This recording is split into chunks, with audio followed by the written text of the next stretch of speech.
ലൈഷ കിച്ചണിലേക്ക് സ്വാഗതം. കുഞ്ഞുങ്ങൾക്ക് നമുക്ക് സ്വന്തമായിട്ട് വാഴക്കാപ്പം പൊഴിച്ചു കൊടുക്കാം. ഇത് 2 ഏത്തപ്പഴമാണ്. ഇത് ഇച്ചിരി മൈദയും അരിപ്പൊടിയും മഞ്ഞൾ വെളിച്ചെണ്ണയിലാണ് ഞാൻ പൊരിക്കുന്നത്. വെളിച്ചെണ്ണ നല്ല ഹെൽത്തി ആയിട്ട് നമുക്ക് കൊടുക്കാം, കടയിൽ നിന്ന് വാങ്ങണ്ട.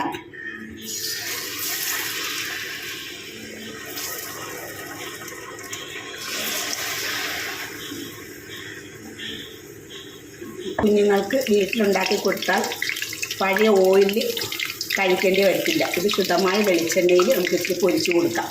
പിള്ളേർക്ക് ഹെൽത്തിന് നല്ലതാണ്. കുഞ്ഞുങ്ങളുടെ ആരോഗ്യമാണ് നോക്കേണ്ടത്.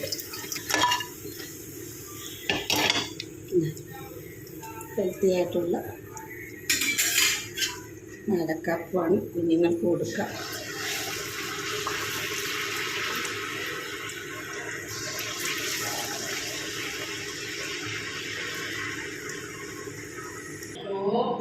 ഇത് ഏത്തപ്പഴം പൊരിച്ചതാണ്. കണ്ട, നല്ല ശുദ്ധമായ വെളിച്ചെണ്ണയിൽ പൊരിച്ചത്. കുഞ്ഞുങ്ങൾക്ക് ഹെൽത്തിയാണ്. നമുക്ക് കടയിൽ നിന്ന് വാങ്ങി കൊടുക്കണ്ട. കുഞ്ഞുങ്ങൾക്ക് നമുക്ക് വീട്ടിൽ തന്നെ ഉണ്ടാക്കി കൊടുക്കാം. ഇഷ്ടപ്പെടുകയാണെങ്കിൽ ലൈക്ക് ചെയ്യുക, ഷെയർ ചെയ്യുക, സബ്സ്ക്രൈബ് ചെയ്യുക.